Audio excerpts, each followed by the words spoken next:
औज़ुबिल्लाहिमिनश्शैतानिर्रजीम बिस्मिल्लाहिर्रहमानिर्रहीम नहमदुहु व नुसल्ली अला रसूलिल करीम.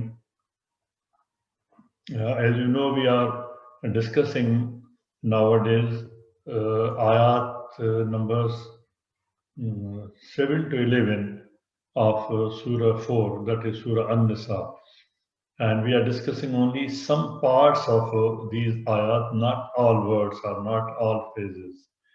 Last time we had discussed certain points, that is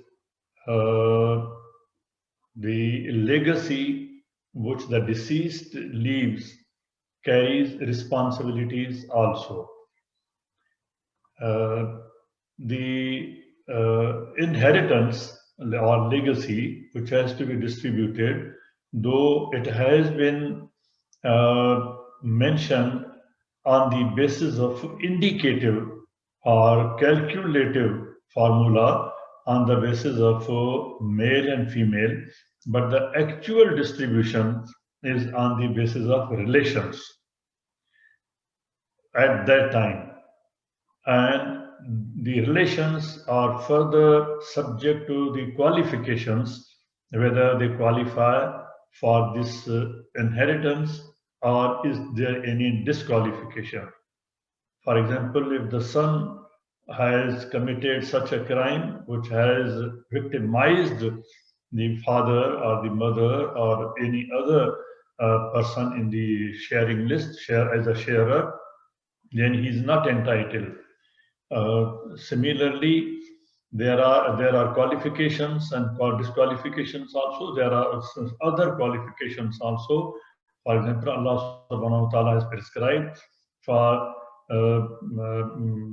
best behavior, conduct, treatment to the parents, and there are certain other conditions also. So all these things have to be seen together.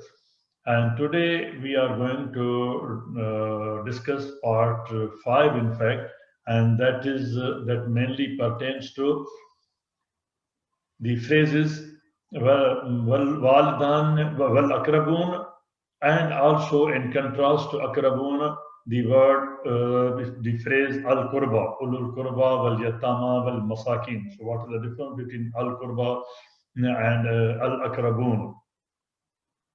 We have seen that the sharers in the formula, according to the prescription, the nearest sharers, they exclude the farthest. Once they are excluded, for example, in some cases, grandchildren, or in some cases, nephews, nieces, other cases, persons, when they are excluded, then what happens to them if they fall within the category of kurba and also within the category of yatama and masakin? We have been ignoring them, but what the Quran says, this is the prescription before us. So let us see that what are akrabun. That's, I think, mainly clear. We have discussed this, but what are the kurba? I'll play some ayat, not all, some of the ayat here before you, and you decide yourself whether they are kurba or not. And then also see that honestly before God, have we ever thought of these kurba at the time of inheritance, or when we during our life consider that my inheritance should be distributed among my akrabun in a certain manner, according to the prescribed manner? Do we also at that time consider these kurba? Have ever this occurred to us? Now, these are some of the ayat, not all, some of the ayat. For example, this ayat in Surah An-Nisa, that is ayat 22, is prescribing in fact certain prohibited degrees in marriage. Aren't these relations nearest, or if not nearer and nearest, aren't they near in terms of, if not in terms of blood, in terms of social relations? وَلَا تَنْكِحُوا مَا نَكَحَ آبَاؤُكُمْ مِنْ نِسَاءٍ. those women, they are sometimes in the house or they are not in the house, but they have remained the relations. Do they fall within Qurba? Let us go to the another ayat. What about this one? Again, falling within prohibited degrees. Particularly look at these words. وَأَمَّاتُكُمْ وَخَالَاتُكُمْ وَبَنَاتُ الْأَخِ وَبَنَاتُ الْأُخْتِ, and so many other relations which are mentioned here. وَأُمَّهَاتُكُمُ اللَّاتِي أَرْضَعْنَكُمْ, those who suckled you, and أَخْوَانَكُمْ, even those who have suckled from the same mother, and such relations. Aren't they near relations, or aren't they at least relations within in terms of blood or in terms of in social terms? Let us go to another ayat and let us see, are these also relations? Abai ba'ulatuhunna Oma malakat emanahunna Watabiin ghair ulil arbat, and then other persons who are working with you. So many people working with you, near you, around you. Aren't they Qurba? And then in this ayat, Surah 24, ayat 61, when it comes to eating from the houses of our relations, we quote this ayat. It has different aspects also. At that time, they are relations, Qurba. But when the time of distribution of inheritance comes, and they are falling within the category of Qurba, and at the same time they are Yatama or they are Masakin, have we ever prepared the list or considered such list? Considered any one of them, or even never in our life? I always think that my property, my inheritance will be distributed among my children, at the most my parents, in such and such manner as prescribed by Allah subhanahu wa ta'ala. But have I ever thought along with that, if I've thought for say 20 times for my children, have I ever once thought of these relations, about this part of the ayat, ulul qurba wal yatama wal masakin? And when coming to the other part of the ayat in the same discussion, Qulu lahum qawlan marufa, make a declaration which is well known under the law, notify it. In simple words, if I can say that, it is hinting to create something like an endowment, a trust, which is well protected under the law, Qawlan Marufa, and which is well known. And it is a declaration. Are we thinking in these terms? If I cannot create a separate trust or an endowment for these purposes particularly, at least our communities, say for example ISDS, can have an endowment not only in general terms, but we can have some innovation within that, and have some specific arrangements within that endowment, that when people making any wasiyat or any endowment, they want that endowment particularly for their qurba, they can place these funds within that overall umbrella for the specific purpose of these qurba. We don't think about our nieces, we don't think about our nephews, we don't think about our great grandchildren, and so many other relations. The list of relations I've given just a small list of relations who are near in terms of blood also, and in terms of working also, in social terms also. But we have been ignoring them. And I think this is a violation of this ayat, these ayat, which pertain to inheritance. That we are, as Dr. Mundu Salama had last time also said, that we are implementing some part of Quran, and within that Quran, some part of Surah, and within a Surah, some part of the ayat, and within even a phrase, we implement some part of it, and that suits us, particularly our own interests. And whenever this situation is pointed out, that this is happening, and the society is suffering, poverty is increasing, and we are violating the provisions of law of Quran, at that time, some of the reformists and knowledgeable people, enlightened people who definitely feel about this, and instead of going deeper into Quran, they would propose that no, we don't want to follow this provision of the law of Quran, and they would say, as we have seen in the modern society, to adopt certain measures, some provisions from the from other laws.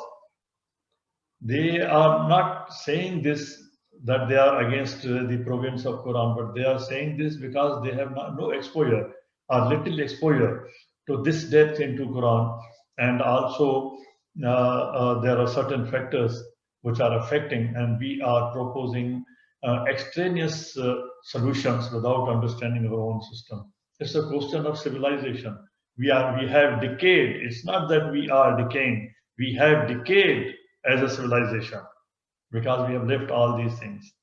And when we are adopting another civilization because of any economic reasons or any scientific reasons or any other reasons, then it must be noted, then we are compromising certain principles of our civilization. And this is a matter of civilization. When we change the definition of family, as I already said last time also, it means we are changing the definition of our culture. And we change the definition of our family, we are changing the definition of our civilization. And it affects the whole moral basis of a civilization, our whole moral basis of a culture. This means that instead of just scribbling on the divine law, just discussing as muftis, and that's not helping us so far, which one cannot change. In fact, a legal system is required. A legal system is required which can interpret and adjudicate also the implementation of the law of Quran. The society, the community can do that. Community can do that. It's not necessary for this part to have a state. Even as a community, when somebody is in minority or somewhere else, when they can follow the moral code. This is also a part of moral code. They can adjudicate. The community can have, so for example, a tribunal, a committee that can look after these endowments matters, and they can distribute these funds on behalf of that endowment. For example, scholarships, treatments, and rehabilitations judiciously. We have all along failed on this account that we have treated it as a personal matter, not as a collective matter. Allah subhanahu wa ta'ala is addressing collectively. Wherever Allah subhanahu wa ta'ala is addressed collectively, it is for the state, for the community to adjudicate, to formulate the laws. Historically, we have not distinguished between requisites of sharing exercise, Hazar al-Kismat, when we prepare a chart, Kismat, chart, and Hazar, whatever appears on that Hazar, we have not distinguished between the exercise and the identification of sharers. We are stuck up with the terminology of male and female. These are two different acts which I have to do. The sharing exercise method that involves formula and mathematics, and the identification of sharers by a legal system. And these sharers have to include, have to recognize, have to identify the sharers and those who are excluded. But excluded does not mean eliminated. They still exist, and they can exist on the Hazar al-Kismat, on the chart which you have prepared. We should intervene in case of complaint. If there is a complaint from the mother, for example, or any apprehension of injustice, this committee or this tribunal, this system should intervene. We are not listening to the widows, to the orphans, to the old people who are ultimately abandoned, even in the Muslim countries. They are abandoned nowadays to the old houses. In male-dominated societies where power matrix is very skewed, the dominant male with vested interest determines himself. He determines and distributes himself. He determines the shares. Which part of the land, even if he gives the equal area, equal land in terms of area, but there is a different pricing formula for the land at the frontage and land at the end. If he doesn't provide the easement rights, then the land at the end is useless for that for his mother or for his other relation. Women and orphans, being the weakest, have chronically remained the most sufferers. I am reading this, otherwise I usually don't read these slides, that I'm reading this, but because when I formulated this, I thought and I think that every word is important, and for me, that's why I'm reading from this. Now, sharing of inheritance involves not just that we determine in our heart, in our mind. It involves determining the share, portion, and it carries responsibility. Not only the property, it carries the apportionment of the property, the assets, and the liabilities also, responsibilities also. The portion which the male is getting more than the female, he has also to perform certain duties. But if the committee, or if mother, for example, complains, or sister complains, or daughter complains, or the committee determines that he is not going to do this, he is not doing this, he is not, he is a delinquent person, then in that case he can lose his own share also. Not only that, he will not get the enhanced share, but he will lose his own share also. That will go to the person who is suffering. Converting different liquid and non-liquid assets. This is also one of the exercises. And in this, on this account particularly, the court cases show that there's a lot of injustice taking place. Further, converting them into a pool, equitably divisible into portions, equitably. Each and every inch of the land has to be disturbed, it has to be distributed equitably. Each and every corner of the house has to be distributed equitably. It has to be priced and distributed. Administering these matters during the period till the actual distribution takes place, actual distribution of the assets, liquid or solid, takes place. How to administer? Lot of pilferage is taking place in the meantime. The person who is in charge, who's holding the property, he pilfers it. And this is happening almost in every case when these come to the court. Then actual distribution, peaceful handing over and taking over of possession, all these things are involved. They require adjudication, they require administration, they require justice. And on each of these accounts, the weakest in the family, particularly ladies and orphans, they are suffering. But all these matters have all along been left to the parties who themselves are interested, as I've already explained. To the male member, who is the strongest member in that family. Might is right.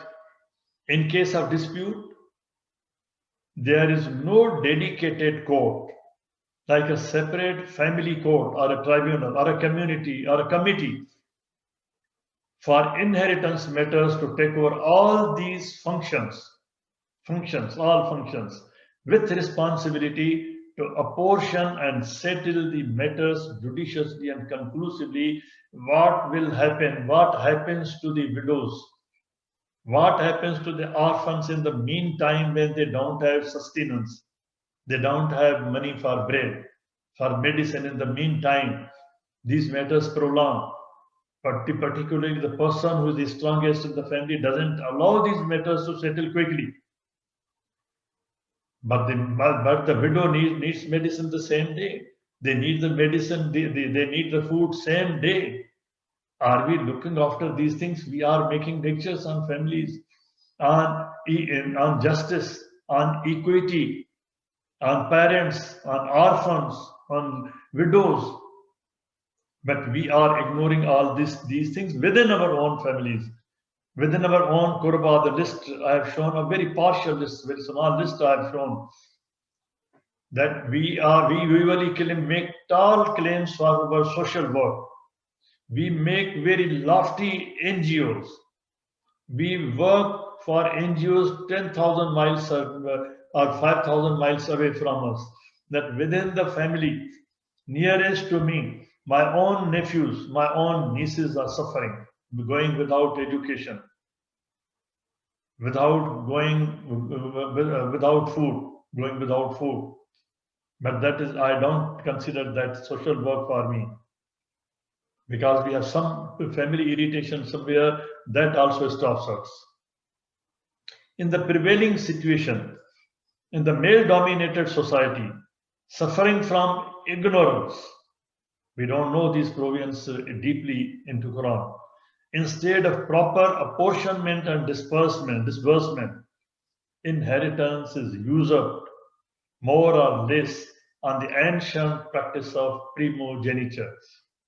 The eldest of the brothers, or the strongest of the brothers, he takes away all the property, and poor daughters, poor sisters, even today in our Muslim countries, with a very ugly, ignominious practice which is going on, they are married to Quran, so that they don't take away the portion of property from the family. That is what they call marriage with Quran.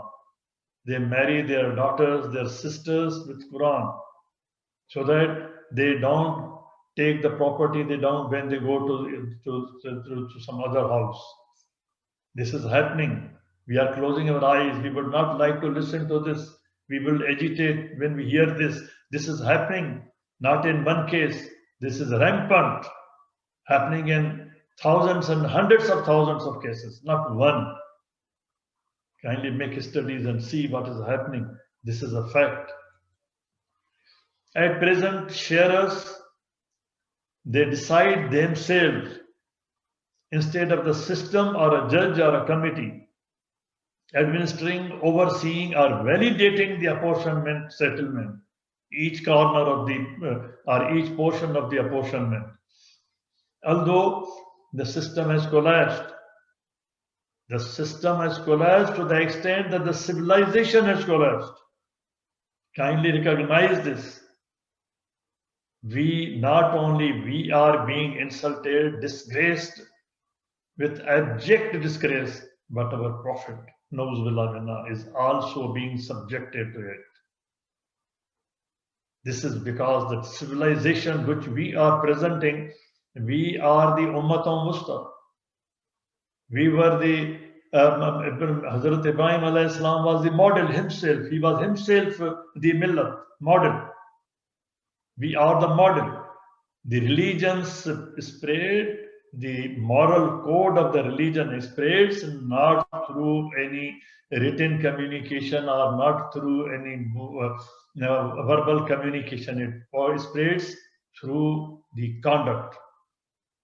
You look into the history, all other religions, even in Islam, why it was accepted by the people of Malabar right in the 7th century.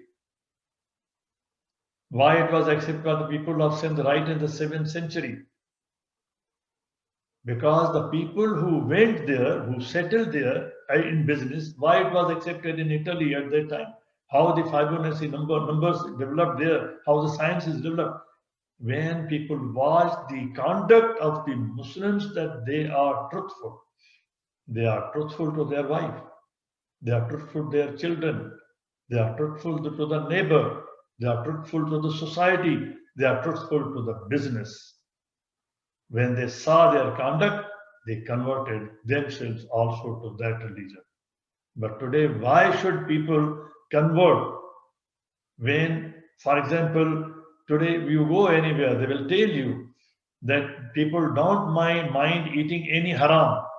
But when it comes to eating something or drinking something, then they would say that whether it is halal or haram, they would eat anything, they will devour anything which constitutes mal or milkiyat or property or any profit and business, anything, any even riba. The system has collapsed. At this point, this is so important. I invited your attention. Recently, I think 2-3 days back, I sent a book, circulated a book, and the civilization. As civilization, what is the position of collapse of this civilization? And I request you to read, if not all, at least the 18th century happenings. And then the 19th century happenings also, if you can, and go to 20th century happenings if you can. But within 18th century also, at least examine why in 1 century, within a few years, within almost during the middle of the century, why Algeria collapsed, why Egypt collapsed. First 1838, 1882. Why Mughal Empire collapsed 1858? All going together. Why Central Asia collapsed middle of 19th century? All at the same time. Within the same century, within almost, if we squeeze the time, within 50 years. Ummah continues to struggle to uphold its faith through these challenges. In spite of that, people by heart are devoted, by heart. But because of the ignorance of the leaders, ignorance, if I'm permitted, for the ignorance of the so-called ulama, which obviously involve human rights and fundamental rights, and we are failing on that, of the people, particularly the weak. Why the weak has to go to the court? Why the system doesn't have the provision to look after the weak? In different attempts at reform, the people have mainly surfed at the surface. We surf at the surface of the ayat, even ayat of Quran, even the message of Quran, the letter of Quran, the word of Quran. And when we go deeper, people stop. I'm sleeping, don't disturb me. This is morning time. I don't want to listen to these details. Don't go deeper. Instead of dealing with the dynamic forces of the deep, we don't want to listen to these things, although we are disgraced everywhere. They have mainly attempted to criticize and express frustration against the divine law. Why this law is like that? Why this law says that male and female? Ignoring the supporting structures and system of law, which we have ignored, which we have ourselves dismembered, dismantled. that are necessarily needed for judicious interpretation and administration of this law. Law does not function in a vacuum. Law functions in a system, in a legal system, with all its hard and soft infrastructure. Without infrastructure, hard and soft, law does not work, cannot work, not possible. In fact, it is not the provision itself. It's not just the provision in the ayat itself, but the interpretation and implementation of that provision. How we have interpreted these ayat and implemented. That is causing injustice. Let us also examine the differentiation made in quantum of shares. Why half of it? The major problem I have identified, that is the implementation, the interpretation, the system, the software and hardware of it. But there is, so far as the formula is concerned, what is the formula as given in these verses in the Quran? And why there is apparent imbalance in that? For example, in Surah An-Nisa, same surah which we are discussing, ayat 34. The men of the family, they have been held responsible to stand for the rights of the women also. Qawamun ala Nisa, stand for the rights, take a stand for the rights, protect their rights. But we have interpreted it and presented to the world. We have presented our civilization to the world. Go to the cases which are coming for mediation, for counseling. They are coming for divorce in this, divorce in the courts here, in the society here, from the Muslim community. Domestic violence from the husbands. Mostly, we have interpreted a rijal kawamun ala nisa, he can beat them. Not protection of rights, their rights. A rijal kawamun ala nisa bima fadal Allah ba'dim. And this is one of any type of fazl which Allah subhanahu wa ta'ala has given to the man. We had discussed that, the difference of darajat, the physical, biological, anatomical, and so many other things.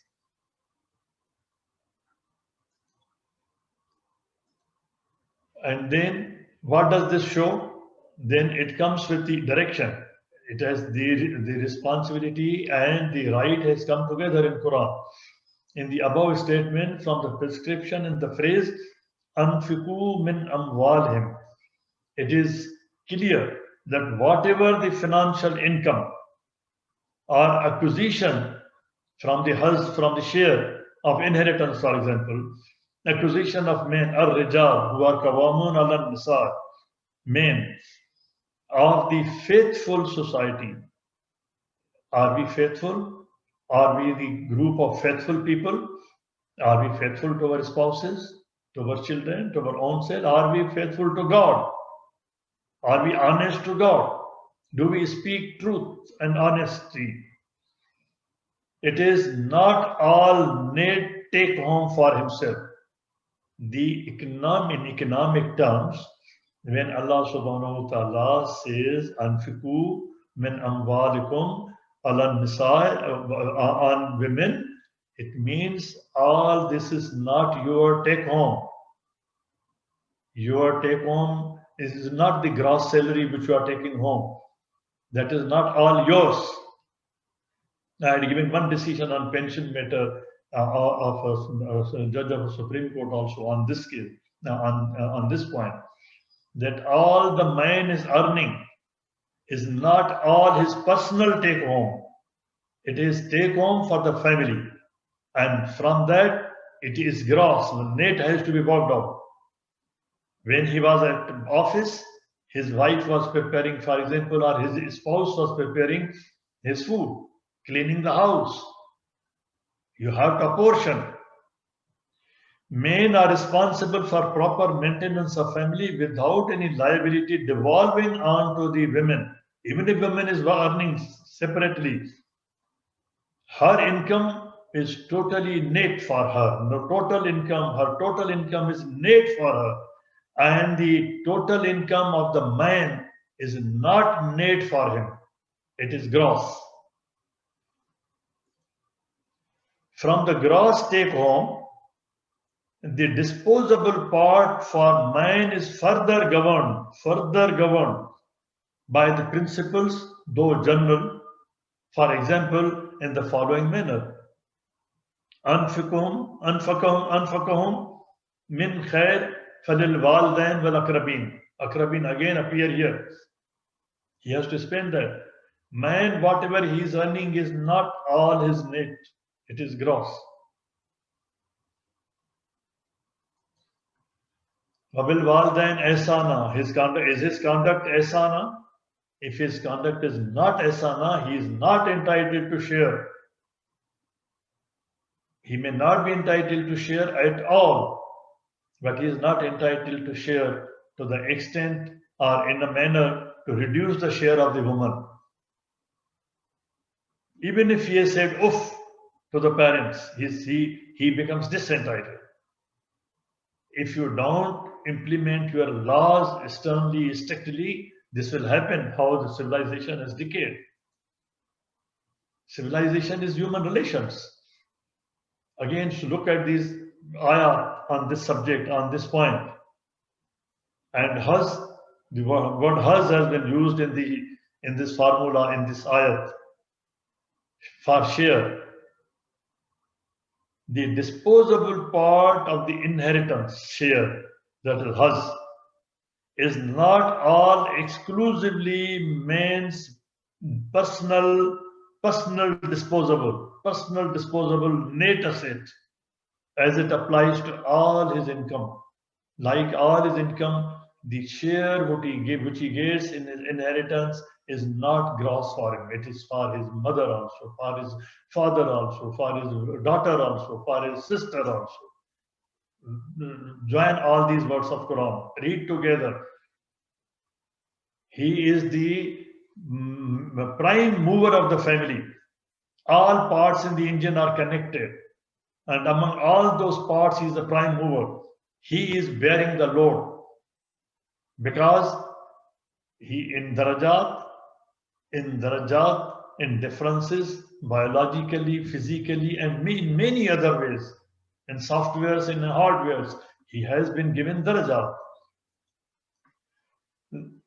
The women are not responsible for, and they don't have any such direct responsibility. The gross for the woman, their gross is the net disposable, their personal net disposable. Their gross is the net for them, for the women, whole for themselves.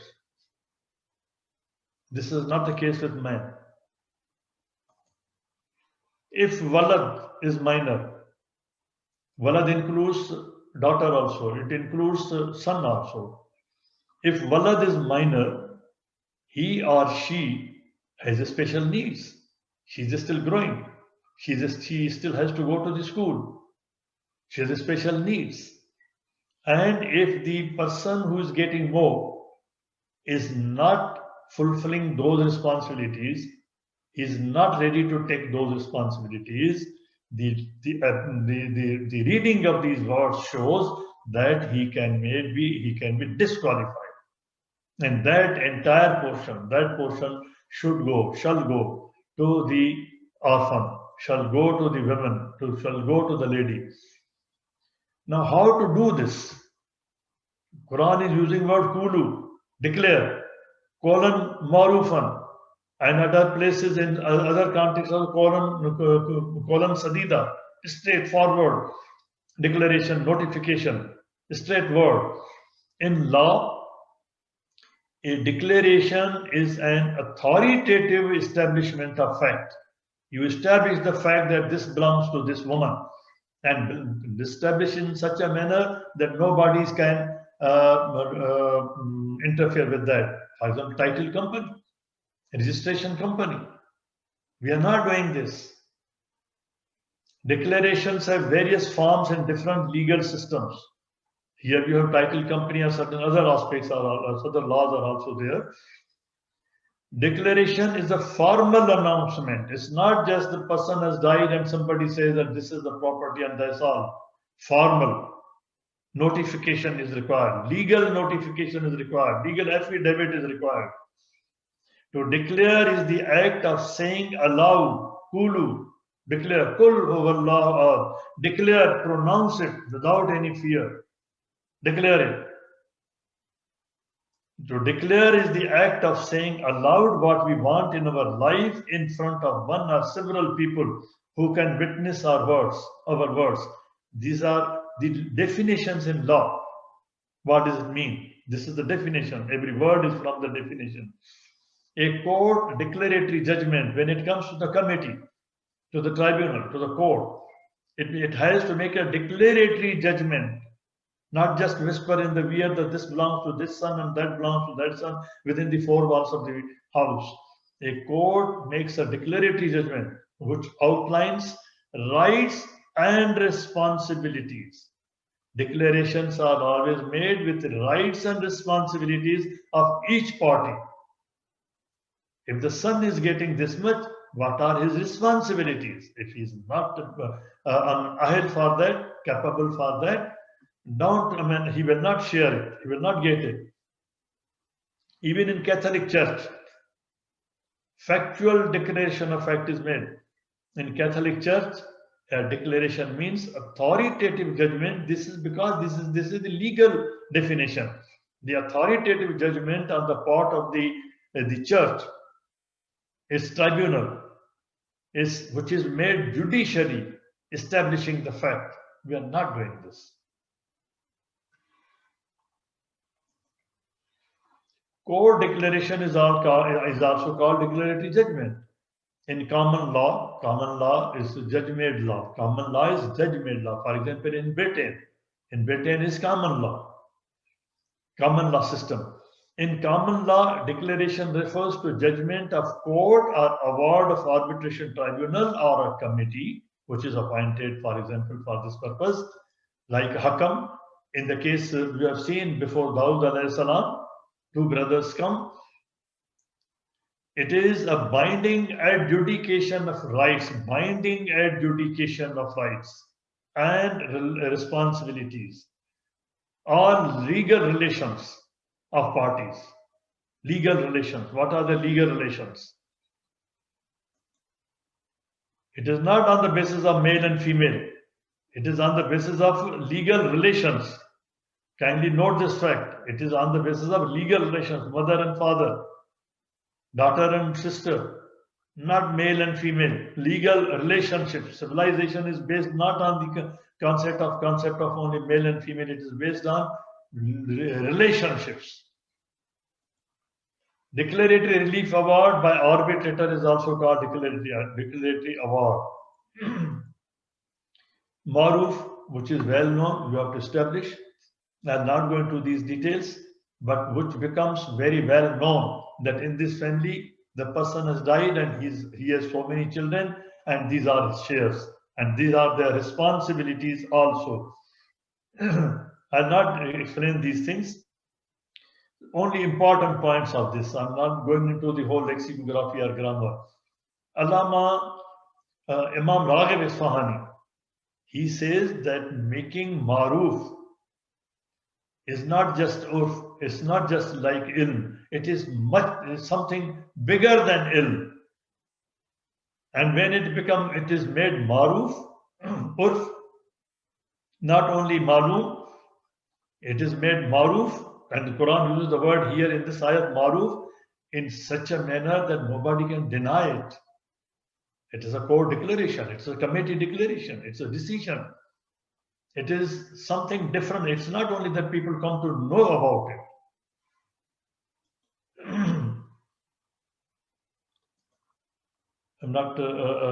It also carries the meaning of managing and ordering. You have to order and you have to arrange for the management also. Endowment, it has to be managed. In the root word, all these connotations are available there. And I have discussed this word, Sadri, that although it says ma adrak but wherever it is said, it is knowable. And these are ayat, and this is lexicography. One thing more, when these qurba, the relations, appear on the chart, Hazar al-Kismat, they appear on the Kismat, on the chart, then we have just translated in some at some places. For example, in Surah, same Nisa, ayat number 5, Warzukuhum, provide them rizq, and we say provide them ta'am, give them one-time meal. Waqsuhum, and then provide them clothing. This is what we have translated. Waqulu lahum qawlan marufa, and talk to them very nicely. That's all. And your responsibility is over. But you have seen Qulu lahum qawlan marufa, make an endowment for them. Legal, notified. Nobody can interfere with that. And this warzuku, rehabilitate them. Word ta'am is not used that you give them a loaf of bread. Warzuku. And then what is this kasava? At other places, in another ayat, in surah number 2, in ayat number 259, Allah subhanahu wa ta'ala says that look at your bones. How have I strengthened them with the muscles? Look at your joints. How I have strengthened them with the ligaments, with the tendons, the toughest ropes in the body, toughest. When the question of yatama, of widows, of women, or weaker people in the family comes before you, warzuku, provide, rehabilitate them, make a permanent arrangement, not just term, and strengthen them as I have strengthened your bones, I have strengthened your muscles, I have strengthened your ligaments. These two ayat are before you. Kindly you compare these meanings. Same words used. And then how we interpret, how we implement in our society. That is why we are decaying. And any bad thing we do is bringing a bad name, Nauzubillah min nar, to the Prophet. At this point, you kindly consider one thing. We are celebrating Milad every year. This month is for Milad. What we are projecting. Have you seen what is at stake? What is being criticized? What are the points which are being attributed to the Muslim society, to the Prophet himself? Negatively. Are we presenting, highlighting the khuluqun azim of the Prophet on that day? Are we projecting him in that way? If we take a procession of 100,000 people in our country, back home in our countries, and there we raise slogans and we play music and we take taziyas and we take statues, how it is projecting the character of the Prophet? Don't we have anything to project the character from the character of the Prophet? To show the people, those who are criticizing, that this is the character of the Prophet. Instead of, if we are presenting Naat, what do they understand from this Naat? What do they know from this Naat? The positivity of the Prophet, we are not projecting it. Then how we are blaming the others? They don't know. We have not projected that. They are picking up the words from our own literature and presenting to the world that they are presenting their Prophet like this. Also kindly consider, before blaming others, that what we are doing, how we can counter that, how we can present the character of the Prophet, peace be upon him. Inshallah, coming Saturday, I have a lecture on Zoom at Quaid-e-Azam University. It's not only for one department, it is for the university, on the character of the Prophet, peace be upon him, his universal character, his humane character, his character for the other religions, for other faiths. Can't any prime minister or president in these countries send a direction to the embassies that on the 12th of Rabiul Awwal, any day, the Prime Minister himself will make a presentation on the Khuluqun Azim, on the character of the Prophet, and all the embassies on that date will link themselves with the diplomatic enclaves and invite the diplomats, invite the professors, invite the universities to listen to the Prime Minister, to listen to the President. If in series 5 or 10 prime ministers or presidents do this, just to tell the people of the world, the intelligence of the world, the character of the Prophet, instead of that, if the prime minister is making a political speech before 10,000, before 1 million people in his own country, raising slogans, what difference does it make to those who don't know about this or who are antagonized? Consider very coolly, instead of blaming others, let us see where we have failed, where we are failing even now. We can project the Prophet only through our character. This is not only for us, it is for every faith. There are other ayat also where this word kasab has been used in the manner, in the way that it has to be strengthened. These weak people have to be strengthened. These I have already discussed. I'm not going into these details. I'm going towards the end of this presentation, but I'm looking only to these words. And these words, since I've already discussed, I'm not repeating them during the discussion. But I had kept this material ready, handy,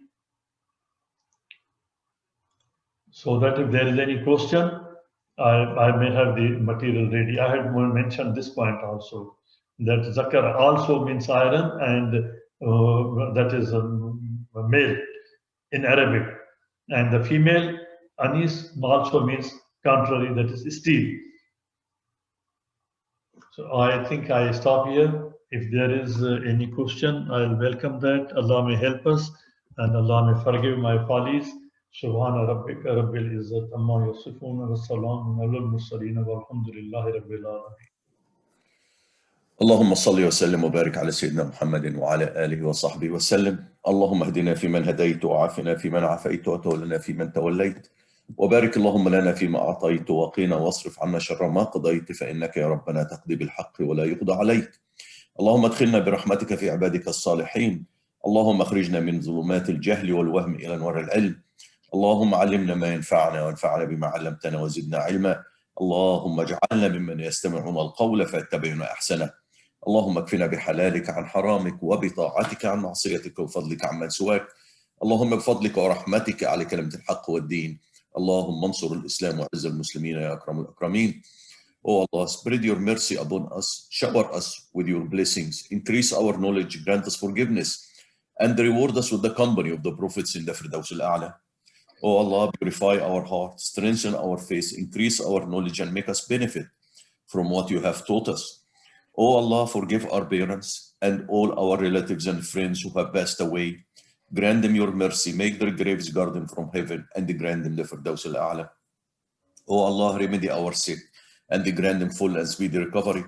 Oh Allah, grant our son Ma'raj and all our sick relatives and friends speedy and full recovery.